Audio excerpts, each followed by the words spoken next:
What if there is no resurrection? What if there is no God? What if that bread during the Eucharist remains simply bread and the wine doesn't turn into the blood of Christ?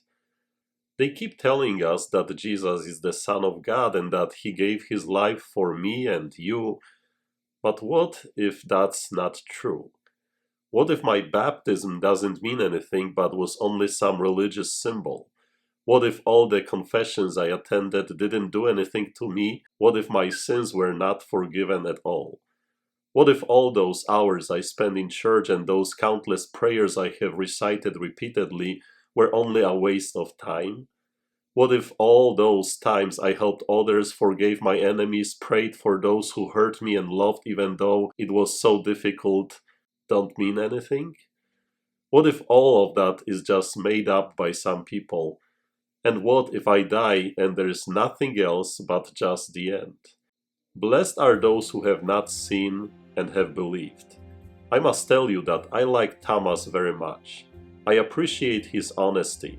He could have said, "Yes, I do believe Jesus is risen, He came out of the tomb." Thomas could say all things just to satisfy the other disciples. However, he didn't. He was honest. He was able to admit his limitations and share them with others. "Unless I see the mark of the nails in his hands and put my finger into the nail marks, put my hand into his side, I will not believe." Do you think that saying something like that in front of the other disciples was easy? Not at all. In fact, it must have been tremendously difficult. Because it is never easy to admit in front of others that we have doubts, that we may need their help, that our faith is not as strong as theirs, that perhaps we need more time, that there are things we disagree with, things we don't fully understand, that there are things that we simply struggle with and need others' help. That's why I like Thomas, because he is so honest, and that honesty didn't disqualify him from being one of the greatest apostles. Sharing his doubts with others didn't limit Thomas from seeing the Lord. Instead, Jesus recognized Thomas's doubts and gave him the special privilege of touching him. "Put your finger here and see my hands, and bring your hand and put it into my side, and do not be unbelieving but believe." I do have doubts too. We all have them. And those doubts are even stronger when our faith is challenged or shaken in the most difficult moments of our lives. So what should we do then?